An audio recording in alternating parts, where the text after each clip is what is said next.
La haula wa la quwwata illa billahil aliyyil azim. Rabbi shrah li sadri wa yassir li amri wahlul 'uqdatam min lisani yafqahu qawli. Allahumma iftah 'alaina bi futuhil 'arifin bik. Allahumma ja'alna minal ladzina yastami'una al-qawla fayattabi'una ahsana. Allahumma 'allimna mimma jahilna wa anfa'na bima 'allamtana wa zidna 'ilman nafi'an ya rabbal alamin. Qala Syekh Musannif rahimahullah ta'ala wa nafa'na bihi bi 'ulumihi fid dharain amin. Kita di muka surah 14 kitab Matla'. Kata Musannif rahimahullah ta'ala, maka jika tiada menegah itlaq nama air atasnya dengan bahawa adalah berubahnya sedikit dengan sesuatu yang suci atau yang menyamai akan air pada segala sifatnya dan ditakdirkan menyalahi padahal tiada mengubah akan dia, maka tiada ditanggalkan sucinya, tiada ditanggalkan sucinya, lagi suci menyucikan yang lain. Kata di sekalian, pertama sekali syukur terima kasih kita kepada Allah Ta'ala. Syukur kita hidup, Allah Ta'ala masih beri. Syukur Allah Ta'ala jadikan kita hidup dalam keadaan Islam. Lebih-lebih lagi kita syukur Allah Ta'ala jadikan kita boleh ke masjid, ke surau, ke majlis ilmu, dapat belajar ajaran Nabi SAW, dan dijadikan kita pula boleh membenar, mengakui, mengiktiraf semua apa yang dibawa oleh baginda Nabi SAW. Apatah lagi dijadikan hati kita begitu lembut untuk boleh jadi taat, ikut, patuh perintahnya, meninggalkan larangannya. Diberikan pula kesihatan, kelapangan masa, keupayaan untuk boleh hadir masjid untuk solat maghrib berjemaah. Diberi pula untuk kesempatan boleh terus berada dalam majlis ilmu untuk malam ni insya-Allah meneruskan bacaan kitab kita daripada kitab Matla' Badrain ni insya-Allah. Dan kita dalam masjid ni untuk dapatkan pahala itikaf mesti ada niat. Pasal itikaf ibadah tak sah melainkan dengan ada niat. Kalau tak niat lagi, mari kita tentukan keberadaan kita dalam masjid ni atas nama itikaf dengan lafaz saja aku itikaf dalam masjid ni kerana Allah Ta'ala. Kata Musannif rahimahullah ta'ala, maka jika tiada menegah itlaq nama air atasnya dengan bahawa adalah berubahnya sedikit dengan suatu yang suci atau dengan yang menyamai akan air pada segala sifatnya dan ditakdirkan menyalahi padahal tiada mengubah akan dia, maka tiada ditanggalkan sucinya. Atau sekalian, apa yang kita nak sambung ni kalau ikut masih bicara dalam kumpulan air yang hukum yang ketiga, yang dia suci pada dirinya tapi tak boleh menyucikan yang lain. Itu asal bicara kita. Yang air itu antaranya kita dah jumpa itu adalah air mustakmal untuk ambil fardu. Termasuk dalam tu adalah air yang berubah salah satu daripada sifat air, sama ada warna, bau ataupun rasanya, dengan sebab bercampur sesuatu yang larut, yang istilahnya mukhalid, yang benda tu pula suci, berubah banyak, ataupun berubah itu dengan sebab air mustakmal walaupun warnanya jernih. Tapi kalau kita takdirkan kadaran sebanyak itu, kalau andaikan dia berwarna macam sirap, kita sebut macam tu bahasa itu. Kalau air yang hilang bau, tapi sepatutnya dia berbau macam air mawar, ataupun air yang manis, kita contohkan itu dengan gula, walaupun dah hilang sifat dia, tapi kalau sekadar itu sepatutnya boleh mengubah, maka air itu juga dipanggil mutaghayyir. Yang itu kalau ikut ialah pelajaran lama lepas. Jadi apa yang kita nak sambung ni adalah apa yang terkeluar daripada takrif lepas, iaitulah tentang air yang kalau ada bercampur dengan benda suci, yang campuran tu pula banyak pula tu, kadaran itu biasanya boleh mengubahkan salah satu daripada sifat air, maka air itu dia hukumnya, status dia suci pada dirinya tapi tak boleh menyucikan yang lain. Baik. Jadi kalau menepati macam tu punya keadaan, itu hukum dia. Maka jika tiada, yang ni nak disebalik daripada apa yang dah disebut dululah. Jadi kita baca kitab macam ni tambah pula selang jauh, jadi kena ada reverse sikit lah macam tadi kan, untuk tengok apa nak sambung tu. Keadaan ni tak tahu benda duk baca, Jadi sorry lah ulang sikit pelajaran ni, macam budak-budak pula. Budak-budak pun kadang-kadang orang tua kalah budak lagi. Okey. Maka jika tiada menegah itlak nama air atasnya. Baik, permasalahan kita nak sambung ni ialah jika campuran yang bercampur dengan air ni tiada menegah itlak nama air atasnya. Kita dah jumpa beberapa kali perkataan itlak ni. Asal bahasa itlak adalah menyebut sesuatu dengan tanpa qaid. Dan kita dah sebut itu air mutlak, tak mutlak apa, kita dah jumpa perkataan mutlak tu dan sedikit huraian mutlak. Jadi kalau campuran yang bercampur dengan air ini tiada menegah itlak, maksudnya tiada menegah untuk sebutkan air atasnya semata-mata tanpa kita kait dengan kait lazim. Ada istilah-istilah tu juga kita dah sebut. Kalau kita boleh sebut air saja tanpa kita ada sebut kait lazim. Ada contoh yang hari itu pun kita dah sebut dengan beberapa contoh untuk permasalahan ni. Misalnya air sebaldi masukkan secubit gula. Secubit gula masuk dalam baldi tak jadi apa. Jadi dengan secubit gula itu, kalau air sebaldi itu, kalau air sungai, orang kata air sungai, masih air sungai lagi. Kalau tak sungai pun orang masih panggil air lagi. Orang tak kata air manis. Kalau bu sirap sebaldi setitik sirap, tengok color pun tak nampak merah. Jadi orang masih panggil air biasa tanpa sebut sirap. Begitu juga air bubuh, air mawar yang sebaldi ataupun sekolah air mawar, itu jatuh setitik sekolah, satu kolah air biasa, lepas tu jatuh setitik air mawar. Tentulah air mawar tu tak mengubah apa-apa penamaan air tersebut.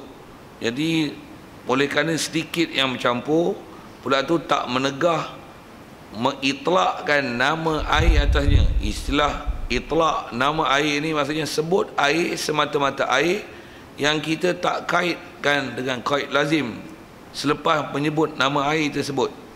Baik, macam mana rupa masalah yang air ini ada sesuatu bercampur tapi tak menegah untuk menyebut nama air saja, yang tak perlu ada kait lazim.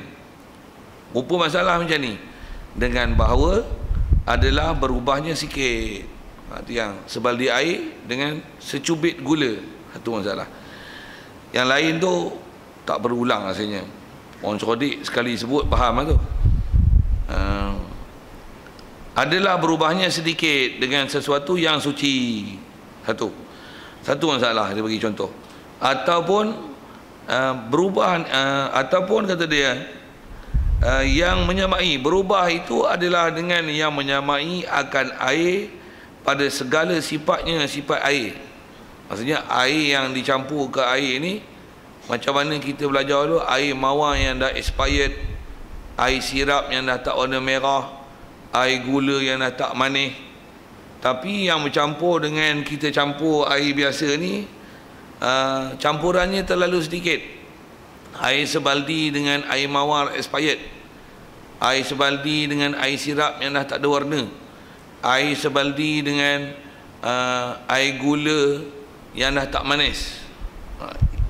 Jadi kalau ikut dari segi sifat dia sama macam air, tapi kapasiti dia yang sikit itu, kalau ada warna sekalipun, kalau manis sekalipun, kalau berbau sekalipun, kadaran itu tak mengubahkan air yang banyak tersebut. Yang kalau kita takdirkan menyalahi sekalipun, padahal tiada mengubahkan dia. Yang kita ada belajar itu yang istilahnya air mutaghayyir takdiri. Saya ada sebut dengan istilah itu rasanya. I don't know whether you remember or not, kan, that lesson lah, kan. Cakap putih itu sikit, tak faham putih pula antok lagi. Jadi apa masalah jadi pada air itu? Maka tiada ditanggalkan sucinya. Kalau ikut, kalau kitab lama betul, yang version dulu ejaannya tanggal tu, bukan tinggal. Yang ni ikut orang yang edit tulis lain ni, kadang dia tulis kitab, dia pun tak tahu benda isi kitab tu, dia tulis tinggal. Sepatutnya kalau ejaan dulu tanga galam, ya tu tak ada. Jadi bukan ditinggal tapi ditanggal. tak ditanggalkan sucinya. Apa maksud tak ditanggalkan sucinya? Maksudnya air itu masih hukum air mutlak. Jadi dia suci, lepas tu lagi menyucikan yang lain. Okey. Jadi nisbah kita baca kitab, itulah ayatnya. Hukum kalau kita dah belajar pada hari itu pun dah faham, selesai dah masalah tu. Jadi apa kita baca ni lah, dengan baca kitab, dengan istilah kitab, ada istilah itlaq, lepas tu dia tasbih masalah, lepas tu nak sebut hukum. Okay. Siap, dengan baca tu selesai lah. Jadi kalau dengan contoh-contoh yang kita dah sebut tu, air sebaldi secubit gula, mutlak ke mutaghayyir? Saya suruh tuan-tuan jawab ni, soalan tu, bukan ayat penyata tu, ayat tanya tu. Air sebaldi dengan secubit gula, air mutlak ke mutaghayyir? Mutlak. Pandai tu, budak-budak pasti boleh jawab. Air sebaldi, mula tu masukkan air sirap setitik, setitik tu kacau, mutlak ke air mutaghayyir? Mutlak. Tapi kalau secawan gelas bubuh sesudu gula, sudu pula sudu makan, bukan sudu teh, kan? Tu macam mana? Mutaghayyir ke mutlak? Mutaghayyir tu air manis lah tu tu lah manis. Sebut pun kata manis air ni, orang sebut air manis. Jadi apa-apa yang macam tu punya status, dia tak air mutlak lah. Jadi apa namanya? Status nama mutaghayyir. Mutaghayyir apa hukumnya? Dia suci pada dirinya, tapi tak boleh menyucikan yang lain. Itu status hukum lah. Macam mana pun kalau sikit tengok keliling kita, ada juga orang tak apa cerdik, menggunakan air-air yang macam ni kadang-kadang untuk istilahnya menyuci. Walaupun kadang-kadang bukan menyuci najis, tapi dia menyuci dengan menggunakan air tu. Selalu tengok fenomena ini ketika peristiwa kenduri kan. Air basuh tangan habis, makan nasi, nak pergi air basuh tangan tak mana-mana dah. Lepas tu yang ada air sirap, apa dia membuat? Jawab, tutuh air sirap lah. Tutuh air sirap, bukan tutuh minum, tutuh basuh. Sah tak basuh? Kena sebut ini, membazir setan namanya.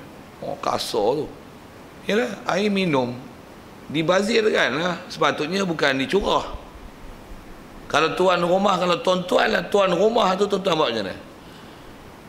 Apa dia ni, betul tak? Itu kalau air sirap. Kalau bubuh air tu air soya macam, air Milo, lagi saya silap penampak, kau ingat ayat sekupang lah tu. Ingat itu patut tani lagi lah. Patut tani air sekupang kan, air sekupang, ingat air sekupang duit kan ada ayat tu. Segelas pun budak-budak sekolah rendah minum lah ni 3 kupang. Tak faham sudah, tak sejuk CP7 ke mana tu. Okey, siap. Jadi ada juga fenomena macam tu. Tambah pula nanti kita akan jumpa air mutanajis. Kalau bab mutanajis ni tuan-tuan, kalau tuan-tuan dengan kita belajar ni, kita akan tengok ramai orang kita tak faham fenomena bab najis ni lah. Macam mana pun sebut sia-sia pasal dah sebut kan. Sekali kita baca kitab senang je faham. Tuan-tuan biasa tak tengok orang beli ikan. Ikan ni kan dia istilahnya bangkai yang boleh dimakan. Boleh faham? Ayam dah sebelih tak apalah, dah mati. Tapi air ayam adalah istilahnya air daripada binatang. Air binatang. Walaupun binatang tu dah halal dengan sebab sembelihan, tapi dia air binatang. Ada air darah, ada istilahnya kotoran-kotoran daripada air itu, daripada ayam tu, ikan itu, daging itu yang bercampur. Okey, faham? Jadi begitu juga beli ikan masin. Okey, bila orang beli benda-benda macam tu, biasanya akan disediakan satu ayuk bekas. Baik baldi, baik pewe tu tepuai lah. Bahasa kampung kita guna bahasa gitu kadang-kadang. Mangkuk apa lah, kadang-kadang ada baldi kecil tepi tu. Bila orang dah pilih ikan, dia buat apa? Jawab. Tangan dia yang pegang tu lah, pegang ikan, pegang ayam, pegang daging tu, buat apa?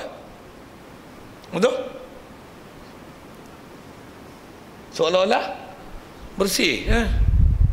Bersih apa? Lagi menambahkan najis. Asalnya 3 jari. Lepas tu? Lepas tu handset bunyi lah. Pegang handset lah. Handset tu juga nanti sembahyang duduk dalam ni. Allah Akbar. Bodoh 3-4 kali. Dah lah bodoh pegang najis. Satu bodoh. Okey. Tapi kalau nak pilih tu dimaafkan. Pasal kita dalam bab najis, saja-saja pegang najis haram. Kalau tak ada maksud, pegang haram. Kalau ada maksud, ada keharusan. Macam istinja, basuh pungkok anak. Pungkok, faham kan? Pilih ikan, potong daging. Mestilah tak dapat tidak. Mesti pegang benda-benda yang ada istilah najis. Tapi saja-saja I want to touch a dog tu bodoh. Sikit sambil-sambil tu. Tak usik hebat tu. Tak support lagi. Jadi dah sentuh tu, okey. Dah sentuh tu tak apalah, pilih. Okey, sebut dan kata pegang benda macam tu tak ada masalah. Macam mana pun kalau tak pegang pun buh ras kilo. Tengok sopa lah. Kalau ada pecah perut ni tak pecah nak pilih tu satu hal. Tengoklah sopa lah. Buh ras kilo tak payah ada pegang lah. Macam mana pun saya tak sebut tang bodoh ni tu. Dah lah pegang. Lepas tu pergi celup pula. Lepas tu pegang handset pula. Lepas tu buat pergi semayang. Nak tu 3 kali bodoh tu. Oh itu macam mana? Batal semayang tu. Tak sah semayang. Itu masalah saya sebut tu saja sikit ke handset. Sama kat duit. Duit. Kita bagi duit. Duit ni memanglah dia tak ada kaki kan. Dia ikut siapa pegang. Jadi kita pun tak tahu siapa pegang. Yang tu tak apa lah. Istilahnya dia panggil hukum asal duit kertas ataupun duit shilling. Hukumnya suci lah kertas. Okey. Golib macam-macam rupa lah. Cina pegang, India pegang. Tu sebut bangsa. Kalau sebut dengan agama, Hindu pegang, Kristian pegang. Kalau sebut dengan tu, Islam pegang, tokek babi pegang, tokek anjing pegang, tokek ikan pegang, tokek ayam pegang, tokek sayur pegang, tokek runcit pun pegang juga. Pegang belaka duit tu kan. Macam mana pun golib macam-macam ada. Tapi kita tak tahu apa-apa ada. Asal duit dia hukum suci lah. Tapi bila kita change the money, berapa duit ayam? RM30. Bagi 50, 20. 20 kita yang tukar. Dia pegang ayam, kita pun pegang ayam tadi. Selup RM20 tu masuk poket. Tak pun dalam dompet. Dompet tu pun dalam poket. Semayang. Allahu Akbar. Out. Fenomena ni yang selalu pergi. Kadang-kadang tokek kedai, tokek ikan. Kadang bukan tokek, pembeli pun bodoh. Bila main bodoh ni tuan-tuan nak habis. Yang ni yang tengah orang tu mengaji tuan, dulu tak pernah mengaji, tepuk dahi. Allah. Inilah celakanya jahil. Saya nak guna bahasa tu, nak guna bahasa apa lagi kan? Tu pun mujur main mengaji, Masjid Gerik. Dengar tak? Kalau esok dah mampu borong tu, Allah. Mu nak balik ke mana lagi? Tak balik dah tuan-tuan. Memang cuai mampu memang kena cah punya hari tu. Bulan tu tak ada mak bapak tak tolong, anak bini tak tolong kan. Pasal apa? Pasal mu buat mu cuai. Umur kan nak mampu lah tapi tak mengaji. Macam mana tu? Bayanglah. Ni mujur lagi duduk kat masjid. Tu pun ada tak mau mengaji tu. Allah. Saja bab tu dia memang kena sepak. Pasal kita ni kadang-kadang dia mengaji bab ilmu macam ni dia tak apa mau. Pasal kata tambah ustaz garam pula, tambah ustaz pergelas hulu tu kata dia. Oh Allah, sikit-sikit bodoh, sikit-sikit bodoh. Beci aku dengar. Apa beci? Dia suka nak ngaji hak gelak-gelak tu. Tu bila gelak mu boleh gelak, akhirat esok pun nangis. Ya. Yang hak ni lah ni mu beci ni, hak tu mu seronok esok. Saya tuan-tuan Tok Guru bila dia ngajar tu kita perhati ayat dia tu baru kita berakal sikit. Betul tak dia? Kita kat dunia kita nak seronok tak mau bagi tersentuh peribadi lah. Tapi tak tahu hak tu lah celaka akhirat esok. Yang hak tu sentuh peribadi, hak tu bahagia akhirat esok kita tak tahu hak tu. Kita tahu bila mati tu. Baru kita tahu. Oh, ustaz ni mujur aku pergi ngaji tapi nak cerita kat orang tak boleh, duduk dalam kubur lah. Sikit lah. Ni tentang tumpang boleh ingat lagi, ambil lah mana yang hak patut tu. Baik. Saja sebut ke bab najis tu, pasal asal nak sebut fenomena basuh tangan dengan air sirap. Nak sebut tu lah. Cuma mujur dalam bab tu dia tak melibatkan najis. Pasal apa? Makan nasi bukan najis. Cuma kalau kita belajar akan datang nanti dalam bab-bab najis, pasal bab-bab makan ni, yang ni pun kalau tak halusi fiqah tuan-tuan, orang tak faham hukum-hukum ni. Bab mana? Bab masalah makan tu lah. Tambahlah makan ada istilahnya, ada benda berkuah. Yang berkuah tu dengan ikan, dengan daging, dengan ayam. Yang dari isi hukum, bila daging ayam ni dia mesti ada istilah darah dalam daging. Memanglah dia benda yang halal dimakan. Dah sembelih ikan sekalipun tak sembelih, dia termasuk bangkai yang boleh dimakan. Tetapi bila dia ada istilahnya darah dalam daging tu, dia adalah termasuk benda yang dimaafkan dalam bab makan, tapi tak dimaafkan dalam bab solat. Yang tu yang kita kalau tak halusi fiqah, tak biasa dengar tok guru mengajar, kita tak faham. Yang tu pun nak sebut awal tu.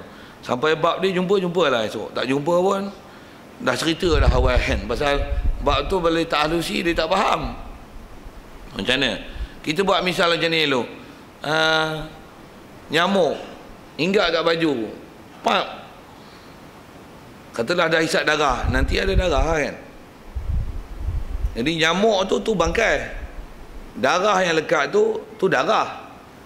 Nyamuk tu najis, bangkai pun apa, darah tu pun najis. Darah tu dalam bab semayang maaf. Tapi nyamuk tu dalam bab semayang tak maaf. Jadi bangkai nyamuk tu kena buang. Darah yang sikit tu boleh buat semayang, tak payah basuh apa, tapi sikit. Kalau nyamuk ni golip sikit lah. Saya nak tunjuk tahu mana tang bangkai dengan darah. Tunjuk tanda tu dalam bab sembahyang. Contoh lagi, jerawat kita fikir puk kena baju, sini ada banyak sikit. Biasanya jerawat biasa ni sikit lah, kadang-kadang pak picit ada berair sikit tu, ada merah sikit tu, terusik tangan lah, istilahnya masih sikit. Cuma sikit tak sikit ni dobit dia huruf. Saya tak cadangan untuk bagi panjang sebab tu, cuma saya nak sebut kata sikit. Macam mana pun nak tunjuk sikit darah dimaaf dalam bab semayang. Okey, saya nak tunjuk tanda dulu. Baik, sekarang katalah air. Ada air ni, ada air, kita picit jerawat, tadi kena kat baju, sah bab semayang? Saya lagi jawapan dah, sah. Pasal apa sah? Okey, sikit dia maaf dalam bab semayang.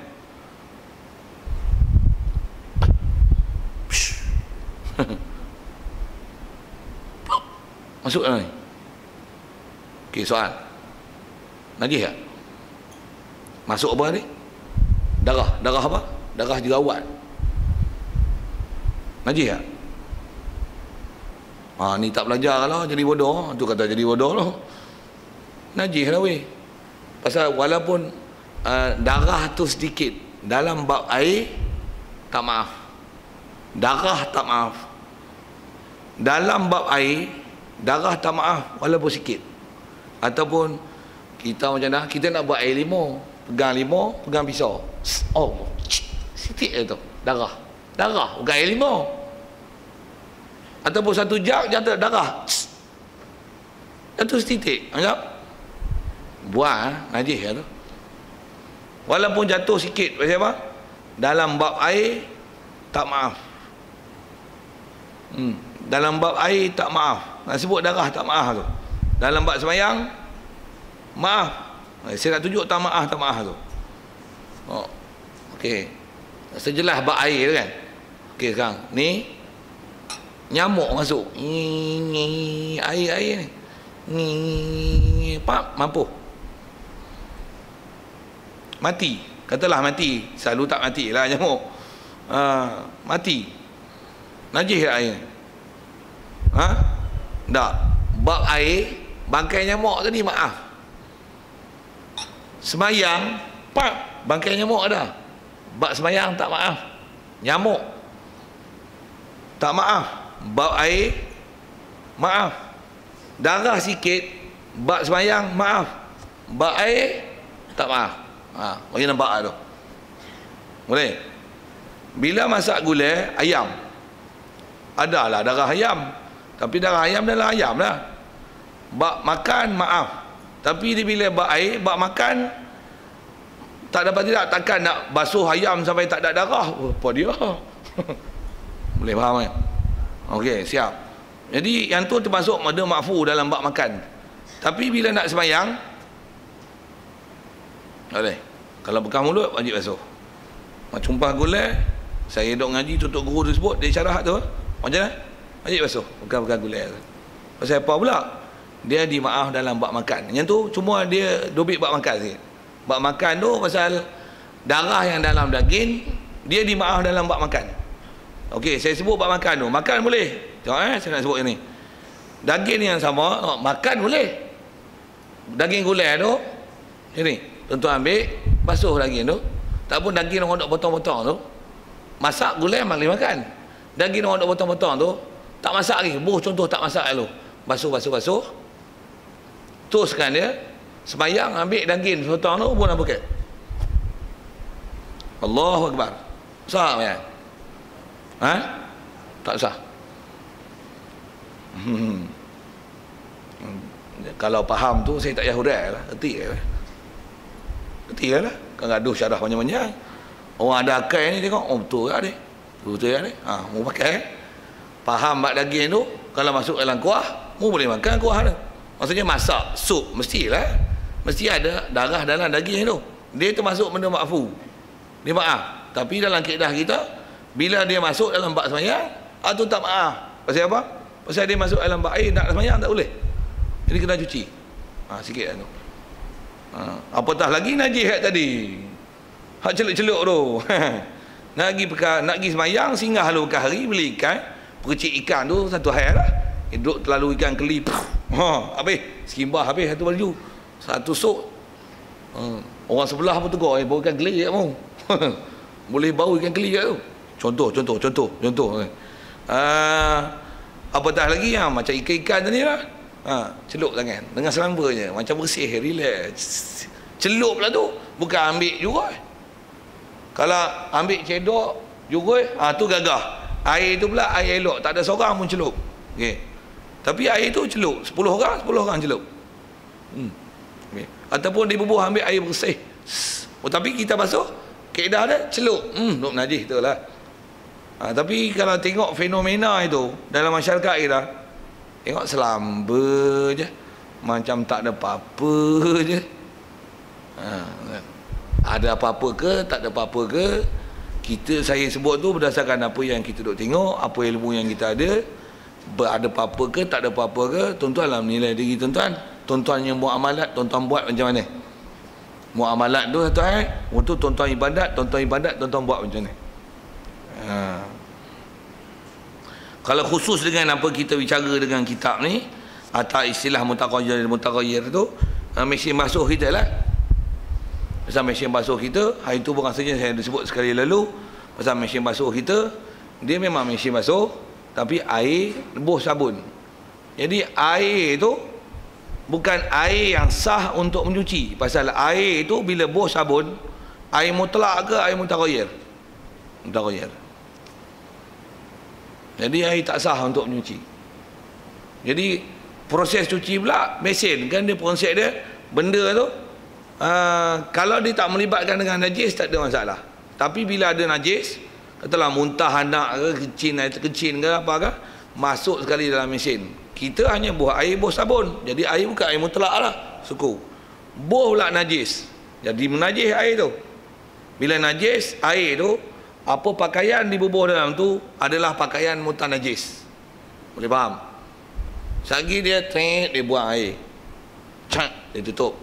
Baik automatik ke semi pro ke, semi pro lah, semi automatik ke fully automatic ya, dia akan tutup lubang ayak, bawa ayak keluar, isi benda dalam tu, benda mutan najis.